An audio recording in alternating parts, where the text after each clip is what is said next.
Living with Cancer is a patient-led organization committed to strengthening the voice of people living with cancer in South Africa.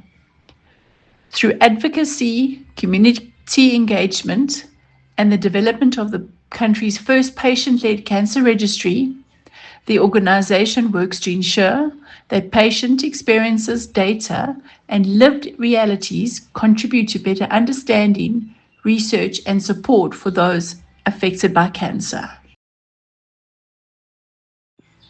As part of this work, Living with Cancer South Africa produces a range of conversations that explore the realities of cancer beyond the clinic.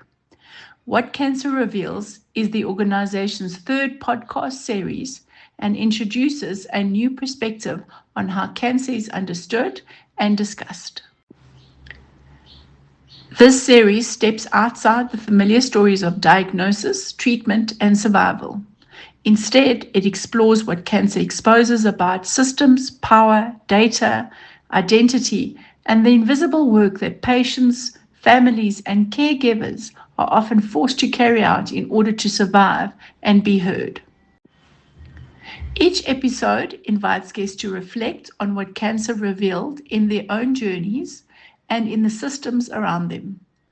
These conversations move beyond inspiration and awareness to examine the deeper truths cancer uncovers about healthcare, society, and what it really means to live after illness.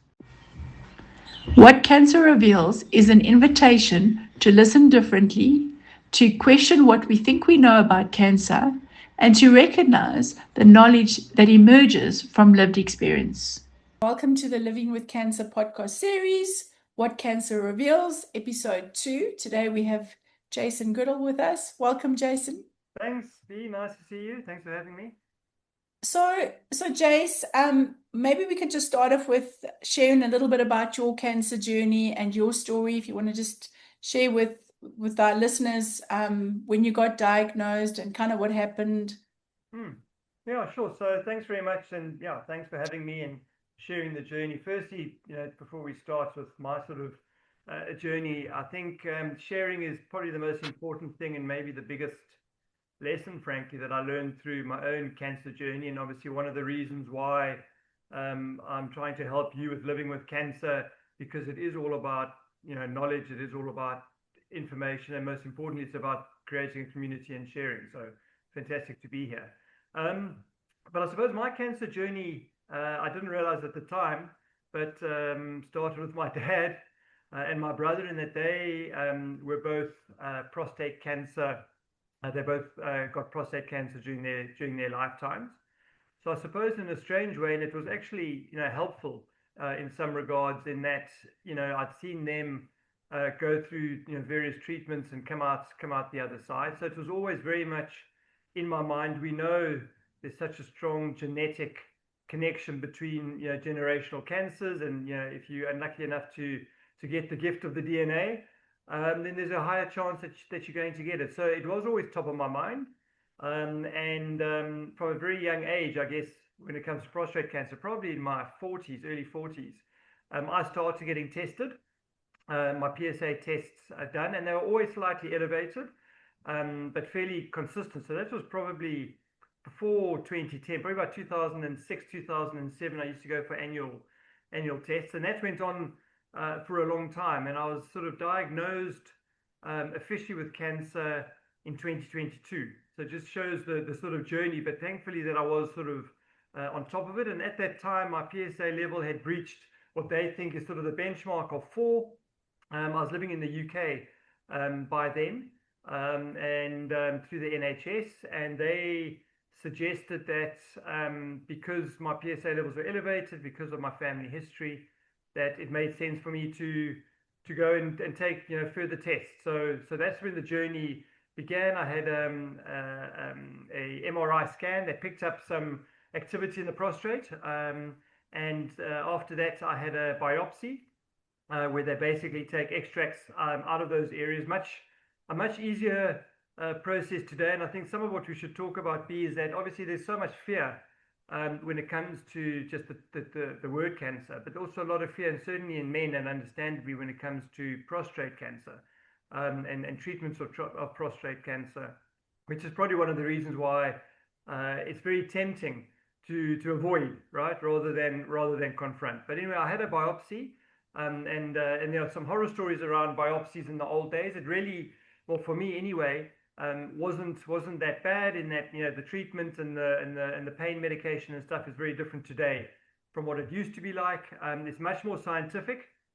So rather than, as people say, prodding around a prostate trying to find things, they're very, very targeted. They did the biopsy and it came back as cancer positive, which, as you know, having gone through your journey, it is quite a thing. And as I said, although it wasn't out of my realm because of my dad and my brother, it still was a shock. Obviously, a shock to the system. I thought I was relatively young. So I was in my sort of very early 50s. I always thought prostate was an older man's thing. So I felt young to be having it. And it was, you know, something, I guess, in some regards, you know, I just sort of felt as a sort of project that I had to do something about. So that was my sort of starting point, and I guess the start of quite a journey of discovery and treatment. So, Jace, if we think about just in terms of what the title of the series is all about, what cancer reveals. I think when I first asked you to be part of Living with Cancer from an advisory perspective, I knew about your family history, but you were totally in the clear. When, you know, there's also this transition between you going through your journey now and when you were sitting on the outside, what was the big shift or the big lesson from what cancer actually revealed about you and your life and where you're at? Yeah, good question. It is, you know, I don't get too philosophical, but it is a philosophical change to your world. You do certainly start to look at things in a different way. I suppose the upside, and it's amazing actually, and we'll talk around community, because I think that's such a big benefit of going through the cancer journey, is this real sense of community, and the real power of community, and how people on the same journey can help people, which is, you know, obviously very important. But I think it does, for everyone, and certainly for me, make you take a step back, you know, look at your life slightly differently. Look at the journey that you've had and the journey that you want to have going forward. Looking at your relationships, your friendships, how important your family and the people around you really are. So, you know, in some ways, it's a bit of a wake up call, I guess. And I think it's natural for anyone to go through that you do reassess, I guess, aspects of your world and aspects of your life. And I think that's actually a positive. You know, I've heard it, you know, said time and time again, that people that have gone through the cancer, not only cancer, by the way, but people have almost nearly died, whether it's through, you know, an accident or other diseases or whatever the situation. You only start living when you've almost died. And not to put myself in that category at all. And we can talk about that. I didn't see the reassessment as, you know, hell, I'm going to die, my time is limited. I had a different mindset to that. So, but it definitely did make me sort of, you know, take a step back and reassess my life and reassess things in my life, which I see as a positive, and I try to hang on to some of those things today.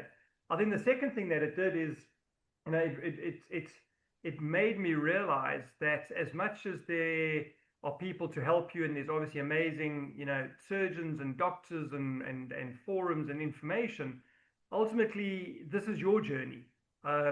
And I realized quite quickly when I started to speak to people and you know, look around things. And I'm not a detailed person. I'm no researcher, right? So I learned quite a lot about that. But I suppose it revealed that I need to take ownership of my own cancer, of my own journey. Yes, there were people to advise and to help, and I had, you know, a limitless access to that, which was very helpful. But at the end of the day, it is your journey, and they are your decisions, and you need to live it. So you can't outsource it to someone else and expect someone else to sort of come up with a magical formula or magical treatments that are suddenly going to cure you. It's your journey, and part of the journey, and I think this is quite important, is multifaceted. There's obviously treatments, and we can talk about that, and I think those are obviously important, but very much I think it's mindset. You have to, and only you can, put yourself in, I've got this. It's not about putting your head in the sand, but equally, it's not a death sentence, and it's not the end of a journey. It's the beginning of a journey, and I think the way you apply yourself and the way you get your mind around it, and you're positive about it. I never, classified myself as someone suffering from cancer. I classified myself as someone that caught cancer and now has to get rid of cancer. And I think having that mindset is helpful. And then obviously there are, the broader aspects of cancer treatment, and which is your health and the way you live your life and the amount you exercise and the food you drink, the food you eat, and your holistic sort of mindsets and spirituality, the amount of time you run in nature, etc., etc. I do think all of those things help, and it's a combination of all of those things. I'm not on one side or the other side of the spectrum when it comes to cancer treatments, and I know there's good arguments and amazing success stories on both. I took a more balanced approach, and that was my decision and my approach. So I think the two things that are revealed, to answer your question, one is that you have to take ownership around the cancer journey, and the second thing is the slight positive is it's one of those things in life, and there are many, and I'm not saying cancer is the only time, but it makes you sit back and think, hell, what is this life about? What life do I want to live? Who's important to me, etc., etc. So I think those two things are the two biggest revelations, as that sort of doctor sat across the table and said, sorry, Jason, but you got cancer. So Jason, it's so true. I remember, and I think we've had this conversation before. I remember my own journey. It was I ultimately had to be the one making the decision. And often when we go through this journey, you automatically think, well, the doctors are going to make it for you. But actually, once you understand that it's your journey, your body, you own it. I think that was a big, I think a big aha for me, and I think that's what you saying as well is, I know you were faced with many choices and many options, so I think that 100% talks to that. So with that in mind, what treatment option did you choose, and why? Very good question, and you're so right. And if I just speak, because obviously I'm first of all not an expert around cancer at all, but I can just sort of relate to my own journey, and obviously that was prostate cancer. In that, prostate cancer, there's a couple of I suppose unique things in my mind around prostate cancer, and certainly for men, right? And speaking obviously from a male perspective, is that there's two kind of key journeys or paths that you can take when it comes to prostate cancer. Now, one is surgery, and the other one is sort of oncology, which is radiotherapy and chemotherapy, brachytherapy, and there's almost like really are that they're two paths, and that's quite relevant and quite important, because what I didn't realize is that I always thought there was a urologist or one person who could guide you on both paths, and the truth is that's not the case. So you have urology surgeons, who's obviously their expertise and their capabilities around surgery. And not to say that they do it with any malice, but generally their route of recommendation is surgery, because they know it, that's what they do.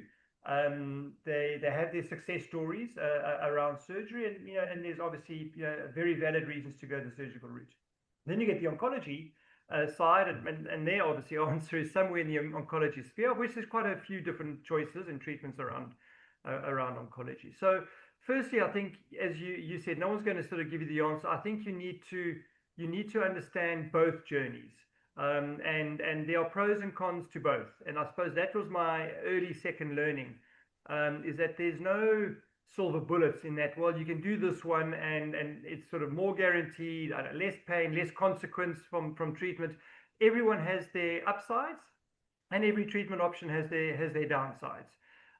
So that's the first thing. So obviously, certainly when it comes to prostate cancer, anyone out there who's sort of going, thinking about treatment options, the first thing is check both options, and understand who you're speaking to as to where their mindset would be. And I don't want to be as strong as not a bias, but it's certainly where their mindset is and their knowledge base is around what they do. So just be aware of that, I think, more than anything. Secondly, look, a lot of it is you have choices, but sometimes you don't have choices because the type of cancer you have, the severity, how long you've had it for, the aggressiveness of the cancer, where in the prostate the cancer is, those things all also determine and dictate the treatment options you have, and also whether the cancer is only in the prostate or outside of the prostate. So there are other determining factors, but I think the answer is to make sure you have as full understanding as you can get, and as much information and test results as you can get specific to you, that allows you then to have the right conversations with the right people. The other thing that I learned, which was a little bit, I don't know if I'm too sort of I'm very much South African, but I have an Englishness in me after the last little while I've been there. I'm too polite, but I kind of almost felt guilty about this thing called second opinions, and asking the multiple people. I always felt almost a bit embarrassed, like I would sort of not want to tell the one surgeon, and I was going to talk to another surgeon, well, not conscious, and that's not the case. And by the way, they're very comfortable with that. I think these people that are in the treatment of cancer are fully aware of the emotional journey that you're going through as a patient, and they fully understand, and they don't take offense to you saying, thank you very much, that's really, really good, I want to go and speak to someone else or two or three people. So I think don't be embarrassed about the fact that you are doing thorough homework and you're asking multiple questions of multiple people to try and figure out what's right for you. So that was a massive learning. So I went through, and then I also, as I said, I'm not a researcher and I'm terrible at detail. I battled to read a page of a book, but I think I did sort of force myself. And there's so many, articles. There's so much information, obviously on the net now. We've got AI. There's books. I reached out to you, B, and you introduced me to a few people. To Andrew, heads up the prostate cancer in South Africa. To your doctor here in the UK. And I reached out and I made the concerted effort to speak to as many people as I could, and I did read the books and go on. I think a very good source of information for me, and I suppose it shows my age, were some of these sort of groups on Facebook. So I went onto Facebook, and there's loads of them, and I sort of went onto the ones more UK. I just thought I'd rather talk specific to options in the UK because that's where I was going to be treated. So I would also just say, join the groups on Facebook. I'm sure Insta and Threads and Snapchat and the others have them as well. But I went to Facebook. So the first thing was that information. I went through all of that process, and I must say, and I'm very grateful for this, in that I was on the lucky side of the cancer spectrum. So what I mean by that, because I'd been testing and checking, all through those times, that I did detect it quite early, and it was a 3+4. On the Gleason rating, not that we need to go into that, but it meant that it had to be treated. It was cancer. You couldn't just leave it and observe it, because there are some types of cancers which, frankly, the best option is just to watch them, right? Well, I'm not an expert, not the best option, but an option, right? That the medical fraternity tell you to do. Some people don't, but you can sort of observe and wait for them to get worse. As one doctor told me, you don't want the treatment to be worse than the disease.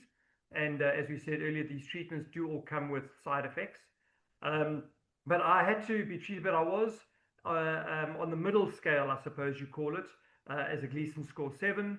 It was multiple tumors, so that's not normally great, but it was multiple tumors, but they were all on one side of the prostate. Now, I don't want to get technical, but why that's important is that it gave me different options for treatment. And then also very, very lucky I am, and I get this compared to so many people who are facing these choices, who don't have the same options, the same choices, the same access to medical care, which is one of our purposes, Belinda, in what we do with Living with Cancer, which is getting the information to understand where the problems are, and hopefully in some way to be able to influence where the right resources are placed in the country to give the people the access to the right medical care. So that's our sort of journey and our purpose. I was very lucky that I had access way more than most people do. And as part of that, there are some new treatments that have more recently come out. I went something with a treatment option called HIFU, high intensity focused ultrasound. When I say new, I think the first time that it was actually sort of used in a laboratory environment was 1993 in Germany.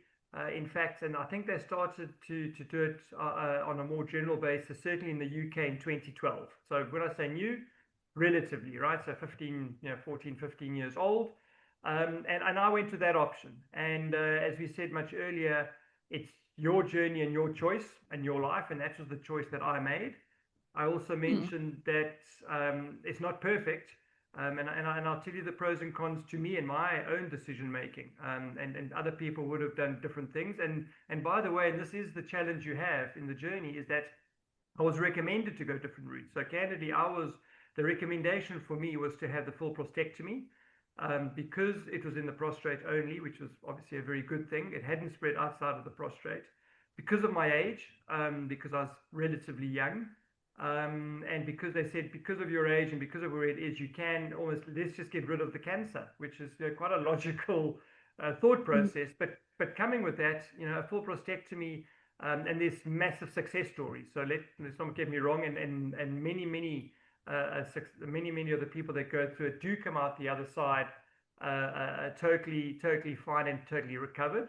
And candidly, and these are not topics I would have spoken about before I went through prostate cancer. That's another thing cancer teaches you is not to be so sensitive about body parts and so sensitive about talking about things, which is once again taking me a little bit of time to get used to. But obviously, certainly with prostate cancer, some of the massive concerns for men, is incontinence and erectile dysfunction, and there's different possibilities or probabilities statistically of what treatment you have as to what the outcome is. And I'm not saying for 1 second that any of them are guaranteed. As I said, many, and in the vast majority of people that go for any treatment actually, and it takes time and more time for some than for others, and obviously depends on your age and where the cancer is, etc. But people do get through it regardless of your treatment option and come out the other side. But there are implications and there are probabilities involved. And for that reason, I chose HIFU, which is, it's a more focal thing. It doesn't remove the whole prostate, but it does target the cancer tumors within the prostate. It's less invasive than a full prostatectomy, but it's still a major operation, right? So what I mean by that, it's sort of, I think I was under the knife, as they call it, for about 4 hours. Amazing, what they do. The outcome is that obviously there is still damage, internal damage, there's bleeding, there's all of those sort of things. You do still have a catheter. I know that's another boy thing, that's not a nice thing to contemplate. The one thing I will say for everyone out there is not as bad as it sounds or people imagine. It's not something that I want to do every Friday night, but it's not the worst thing in the world. But it does have that. So it's still a relatively invasive, it's a proper operation, and your recovery time is probably a good 8 weeks. But having said that, and thankfully for me, I did recover. I recovered fully in every way, and I was very lucky about that. The downside is that because it's relatively new and because of the way that the treatment works, they don't have the data, frankly, because it's only 2012, to know what your long-term effects are. So in 20 years' time, is there more chance of your cancer returning with a treatment like HIFU? And by the way, there's many different focal treatment options.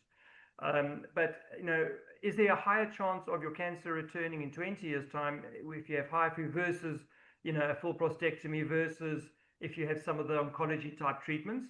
And the answer is we don't know, right? And not to say, and the doctor told me not to say that the probability is therefore it will be higher. It's just that we don't know because it hasn't been that long and we don't have the data, right? Once again, back to data, everything revolves around the data. But that was a choice I took, and I took it because I thought I was a good candidate for this type of treatment. The data that does exist for this length of time, so 14 years, is very, very positive in that the probabilities are about the same as if you go for the other two treatment types as far as recurrence. And there's always a possibility of recurrence. As you know, cancer unfortunately is one of those things. So, but I took that choice. I made the choice. I did my homework. I spoke to the people, and I made the choice. And so far, touch wood, I had my operation in January 2025, so just over a year in. As I said, my recovery was really good. I do every 3 month blood tests, and they've been sort of very low. I won't be undetectable like you get with a full prostatectomy, because there is a prostate, but to tell you, I was never that high, but I was probably in the sixes, and I've gone on to 0.3 or whatever, which is fantastic. More important, Wow. so far it's been stable, which is obviously a vital thing, that it's not starting to rise or whatever. And I've had another scan. You do a scan 12 months later, so about 6 weeks ago, and the scan results so far are also clear. You'll never find a doctor that tells you're done with cancer, right? That's just not something that they do. They use different words. At the moment, you don't have cancer, or you're in remission, and all of these things. I know they're right, and I'm sure because of the treatment, and it's too early to say for me that I'm over it, because it's just early days. I get that, but I feel that I'm over cancer, and I try and have a mindset of I'm over cancer. Like all of us, I do worry the day before the blood tests, and you sort of worry the day after. I mean, you've been living this journey a lot longer than I have. Then obviously you have concerns, and you're probably slightly more aware. If I feel like a funny twitch or a twinge or whatever, I think, oh my goodness, what's that? So those are some of the downsides. I really do my best to try and box that in a part of my mind that I don't have to access too often. So, Jace, I was going to ask you, it's interesting is our journeys are so similar in the sense that I also went to Facebook, and I also, when you talk about your journey and you talk about not knowing a lot, you know a lot. And I mean, I've learned a lot just listening to you. So you've obviously done your homework. Those face group, again, it shows our age, but those face group support groups are phenomenal, because you're getting a global view, just literally at the touch of your fingertips. So for me, that was a real lifesaver. But also, I think when we make the decisions, we assume that we're taking, that we're going to offend the oncologist or the doctors. In actual fact, I think we take the pressure off them. But it is risky, and you have to know what you're talking about. And then you spoke a little bit about the scans and the pre, and so every 6 months I'm going for mine this month, and I also normally don't tell anyone, and I go and I hang with strangers. I actually go do retail therapy, and that I call it hanging with strangers, but I go shop. Because I don't want to be asked, so have you got the results? Have you got the results? Share a little bit. I mean, you pretty private individual, and I don't want you to overshare, but share a little bit about when you got diagnosed, when you go for your scan, some of the fear aspects, because I think generally society says as a man you've got to keep it all together and you've got to be brave. But what did you go through, and we're going through these, the pre and then the post and now the results? What are your typical fears, if you wish? Look, I think it's, first of all, I suppose, and I can speak only to myself, and as you know, some of this is not, and I think some of my attitudes might have changed, or probably have changed as a result of the cancer, but it is obviously very much, my starting point would be, it is very much personality driven. And as you said, what type of person you are. And I think the first thing would be, to face your cancer and your treatments and the way that you want to go about things within your own personality profile and what you're comfortable with. And as you correctly said, I'm generally a private person. I'm not really an out there person. I just like to keep my own counsel more than anything. So I didn't really change that. In that, I didn't want to suddenly, and I didn't feel the need to suddenly, share a lot. But having said that, if you are a person that speaks, and you are a person that needs to share, because that's how you share your fear, your grief, your nervousness, and you just like to be able to talk about it because talking about it helps you, don't stop that. And people will be appreciative in some regards, and people will certainly, I think, embrace it. So when I have spoken, people have embraced it. So my first thing was, it was in some ways, in my own mind, sort of my own private journey, and something that I needed to get through. Having said that, and where there was learning, for me anyway, is that's all good and well for me, because I'm working within what works for me. But it's also a bit selfish, because I think, cancer and cancer, for an individual, whether you like it or not, affects those around you. And I've, got my lovely wife, I've got my daughters, I've got my mum, I've got brothers and sisters and family and close friends I've had since I was 5 years old. And they want to know, and they don't want to know because they're nosy, and they want to know because they care, and they want to know because in some case they're worried, and in some cases they're actually more worried than you are. And it is, I played a lot of sport, and I did get, and you often hear sports people sort of saying, I'd rather be on the field, getting,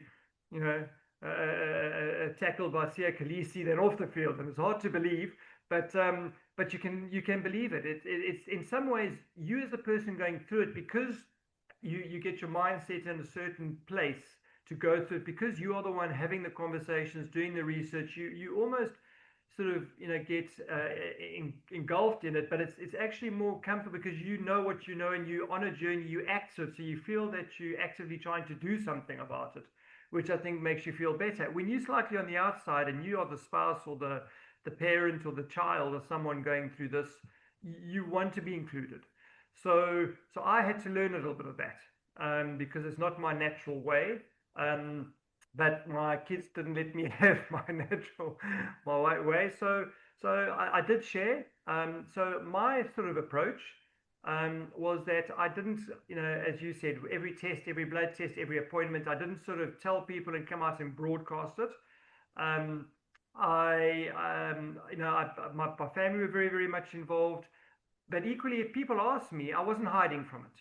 So if someone said, Jason, I didn't hide from the fact that I had cancer. I certainly wasn't embarrassed about it or anything like that. And obviously, I know it sounds crazy, but some people tend to act that way. I certainly didn't have any of that. If people wanted to ask me, I used to answer them openly, transparently, and not as, I didn't speak as much as I'm speaking now, but I told them basically where we were at. What Tashi did, what my wife did, which was quite good, and I felt a bit awkward, but I think it did work. She actually, once again, going back to technology, she set up a very small group. I don't know, it's on WhatsApp or SMS or Threads or whatever. And she included like my sisters and their kids and my mum and my closest friends and our immediate family. And I don't know how many people were on the group. I wasn't on the group because I felt a bit strange about it. And then she used to just give updates, and not graphic. But he's going in for an operation, he's going for a biopsy, you've got the results, making progress. So, and I think people really appreciated that. So my two answers to that is be who you are. And some people I know like to talk a lot more, and that's fine.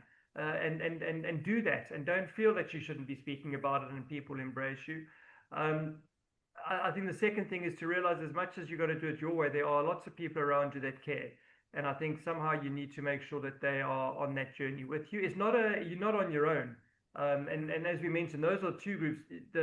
A lot of people, and I, once again, I don't share a lot on those Facebook groups. I'm more of a voyeur, reading stuff than contributing to stuff, which is probably not right, to be honest, because I think they only succeed because of contributions. So I'm not saying my approach is the right one, but I found like you could see a lot of people who probably were more like me and didn't like to speak, but they found that forum was an area for them to ask questions they were embarrassed about or weren't sure about, to share success stories, and people are amazing in the way that they respond to them. So that's another way of kind of communicating it.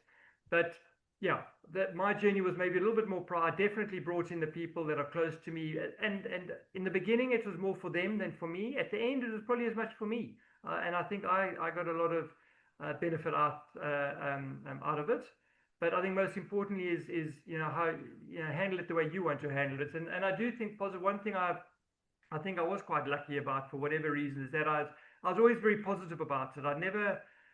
I always saw this was something that I was overcome versus something that I wouldn't overcome. And I always sort of had my eye on the light at the end of the tunnel, and I believe there would be a light at the end of the tunnel.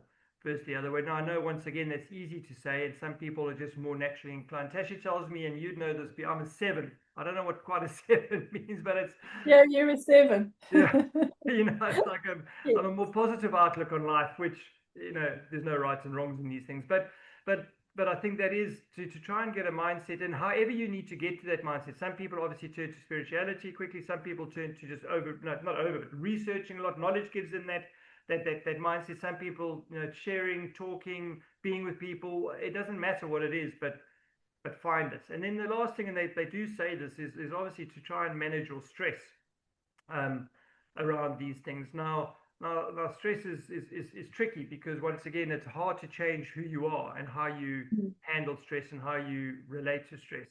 And frankly, some stresses are what I would say internally driven. I'm worried about something that I shouldn't worry about, but I battle to help myself. It's just the way that I was built.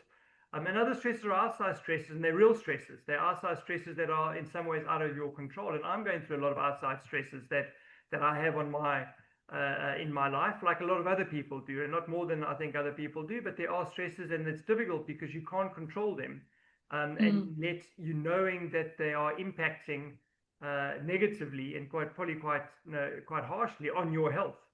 So it is that stress management, and to try and manage what you can control, and the stress that you have outside of your control, whether it's work related, family related, other people's health related, whatever it may be, is difficult because you can't switch that stress off. You have to absorb it and handle it.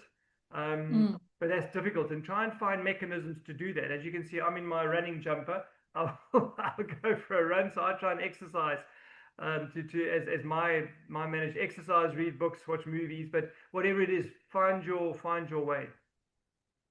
Thank you, Jay. So yeah, when you were sharing your story, I remember lying in bed when I was ill and going through my treatment, and then people would bring me meals. I was horrified, like, why are you bringing food to my house? And then I realized actually it's a good thing, because it's not for me, it's for my family. And I think it does teach you that vulnerability is a sign of strength, not weakness. And also part of your journey is to help your family get through it. And sometimes is do you accept help? So yeah. Absolutely. And people want to help. And and we all know this because we do it. I get so much satisfaction out of helping people. And don't take that away from people helping you. As much as they really want to do it. And yes, they're doing it. I'm not saying they're doing it for them. They're doing it for you.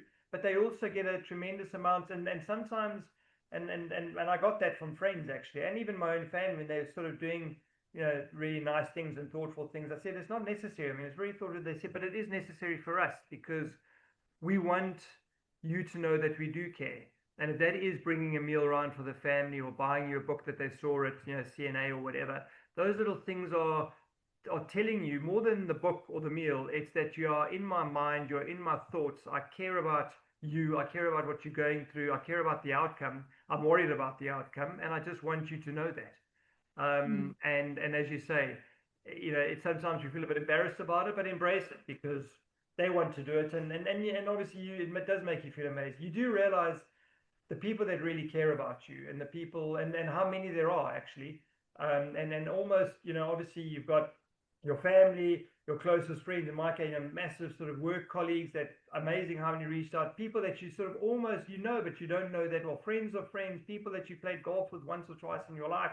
And suddenly they're sending you a message just saying, Jace, I heard, I'm very sorry, thoughts with you, if I can do anything. And you think, wow, that's like, so it does give you a tremendous boost, I find. If you're going through adversity, whatever adversity, and you feel the support of people around, it's hard to tell people individually how much that meant, but that collective feeling of love and support, and just people wanting a good outcome for you and the best for you is really, really uplifting.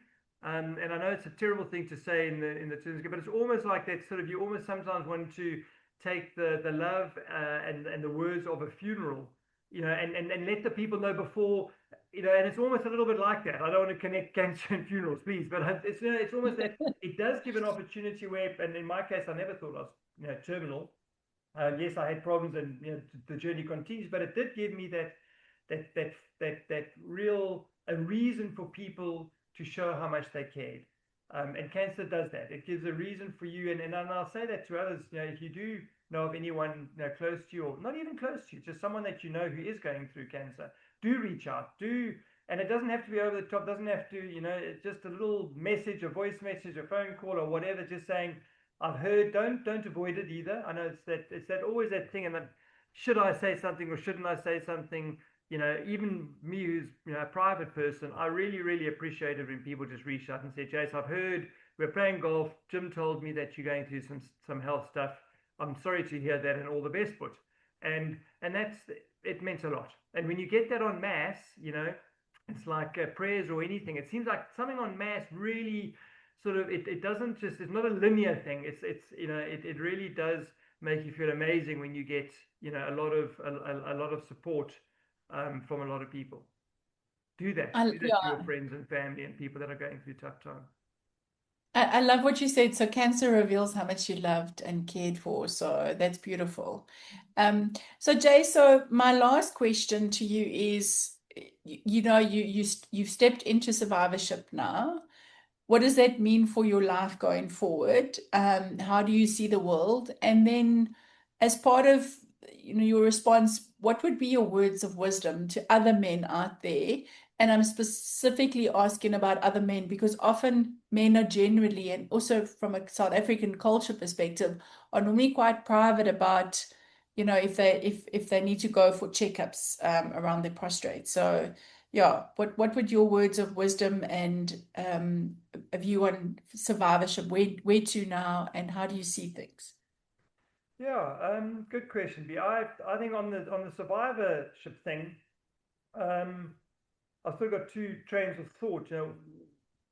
One is I am a cancer survivor. I'm proud to be a cancer survivor, and I'm proud to be part of the cancer survivor group, and I'm proud to be in the cancer community, if you want to call it, and obviously helping you, and I do various other bits and bobs around charity work, and they're probably becoming more cancer related because of my own journey, and those are all positive. So I'm not avoiding or trying to distance myself in any way from my journey and who I am now as a survivor of cancer. Having said that, I also believe, and this is a very personal approach, um, I don't want to be defined by my cancer. So I don't want to just be a cancer. When people see me, I don't want to say, just, oh, that's the guy who had cancer. I actually don't want that. To me, and fully alive and aware of my risk profile versus others being much higher. I'm fully alive to the fact that it could potentially come back. I don't think it's going to, but it could potentially come back. There's life is life, and there's various things going on, and that could change things. But I don't want to sort of be I don't want cancer to be the main thing in my life anymore. It was something that took over a large part of my life for probably about a period of a year from when I first got diagnosed, that I had to do something. All of that, different treatments and biopsies and scans and various things, and recovery and hospitals and cath and all those things is just a part of my journey that I went through. I was very lucky to be able to get through it. I was very lucky for the access to medication that I had, the access to good care, the access to family that supported me, and friends and community. But it's almost like I've done it. So I feel almost in some ways that I want to put myself on the other side and help other people going through cancer, and supporting other people that are going through cancer.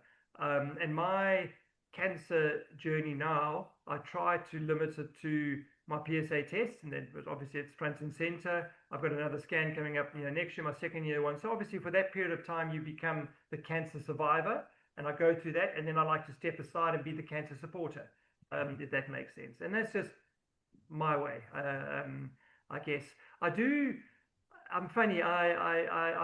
I've suddenly changed my life. I'm not suddenly a health fanatic, or I haven't gone one way or the other. Not to say that those are bad things, right? They're good things, and there's, once again, you get onto Facebook, it's amazing the food you put into your body, the different types of natural medicational options that there are, doing things around physical health, like exercise, like cold baths, cold swimming, like ultrasound, saunas. I mean, there's so many different things you can do, and if something's good for you, it's good for you, and I think do it. And I do maybe do more of that. I've dropped a bit of weight, which is good. I'm sort of down to my fighting weight, which is great, and I'm probably a little bit more conscious of that than I was before. I do exercise, one, because I like exercising, two, because it's good for my cancer, it's good for my stress. So I exercise. We eat slightly healthier, but having said that, I'm going to have bacon and eggs on a Sunday, right? That's just kind of what I do. And I know bacon is not the best option, and I'm not going to have it every day, but I'm going to have it. I still drink. I enjoy a glass of wine. I enjoy a beer watching rugby. I enjoy a beer after golf with my friends.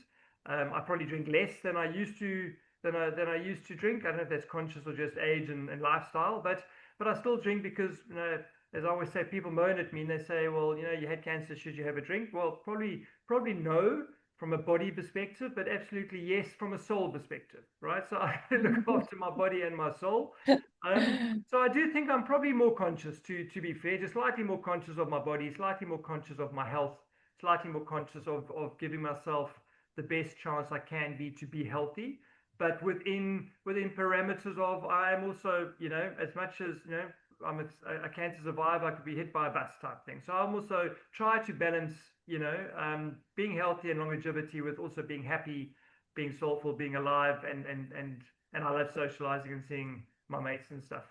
So I suppose that's sort of my journey. When it comes to sort of words of wisdom, I don't have anything unique to say, and I think that's probably a good thing, in that this message is the most important message, which is just get tested. It's the simplest thing, and I know, everyone but I can't overemphasize early detection as your biggest benefit. And the only thing I would sort of complement that with is that most cases, and although it's real, I do think the narrative around is maybe too strong, which is, and I had a little bit of this, which is, if I have prostate cancer, my journey is one of incontinence and erectile dysfunction.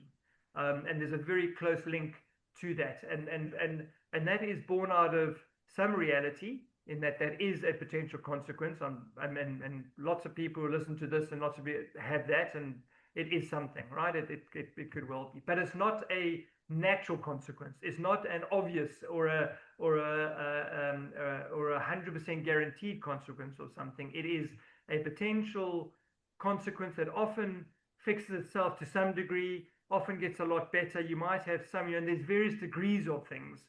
It's not that you go from one state to another state. And in most cases, I think in the vast majority of cases, and please, I'm not a doctor, as you know, and I'm not talking from solid statistics people can engage, but in the vast majority of cases, my understanding is that most people actually get through whatever treatment you get through, and you find you know everything as it was before is as it is after. So don't avoid testing or being vigilant about something because you automatically, your mind goes to the worst place scenario of what you read in the press, because that's not probably what you will go through. You will probably have a much better time of it. So it is about getting tested. It is an absolutely curable disease or situation. We obviously work hard to try and make it more curable in the future. Medication and medicine is improving all of the time. Knowledge about it is improving all of the time. Every aspect of cancer treatment is getting better. Every surgery is more accurate. Every consequence is less. Every oncology sort of chemical combination is more effective. They're much better at targeting, certain sort of chemotherapy compounds to certain types of cancer, certain types of people. It's just, we are living, thankfully, in a world where it is getting a lot better than it ever was. I'll also say, and equally hugely frustrating, that we're not way more advanced, because in some ways it is more art than science, which surprises me in today's world if you think about everything that we can do. But I'll also say that from my limited sort of exposure to what's going on in this world, and with technologies like AI, the power of computing, improving all of the time, the amount of money and effort going into this, that cancer treatment is going to continue to get better. We need the data to do that. So shout out to Living with Cancer. The more we know about it, the better we'll be at solving it and resolving it. So there's a very positive journey, I think, around where we are going as cancer survivors and on the cancer treatment journey. But it all starts with all the guys out there, and I'm one of you. I've been there. I know what it's like. But just get treated. It's a PSA test. It's relatively simple to do. And then for us, our challenge, and I suppose a shout out to government institutions. I'm very fortunate in some ways to be in the UK. Not fortunate when it comes to our rugby team or the weather, but fortunate when it comes to some medical. We have the NHS, and it's far from perfect, as we read about all the time, but it's probably a lot better than most. We have a massive challenge in South Africa to try, and it's easy for me to sit here and say get tested. I'm obviously talking to those very lucky enough who are able to get tested, and I'm not. It doesn't fall shy of me that there's so many people who really want to get tested but just can't get tested. So that's a journey that we as a country are on, to make sure that we try our best against lots of challenges, obviously, and real challenges economically and just access and distance wise, and people are very remote and we just don't have the medical facilities we'd like, but we really do need to try and make sure that we can test more of our population who are at risk for this. Absolutely. Jace, so first of all, thank you so much for sharing your story and just some of being vulnerable and just sharing, some of the experience that you went through. I think it will definitely add value to anyone who listens to this podcast and goes through a cancer journey. And then also just thank you from Living with Cancer for the support and all the advice and the guidance that you've offered to us and to myself. It really is really valuable. You may not think that you add value, but you absolutely do. I think anyone that is trying to support the fact that we have a cancer crisis in South Africa, for me, really understands what we need to do and the importance of it. So thank you for the work that you do, and thank you for the time, and thank you for agreeing to allow me to interview a very private man about his journey. Pleasure. Thanks, B. All the best.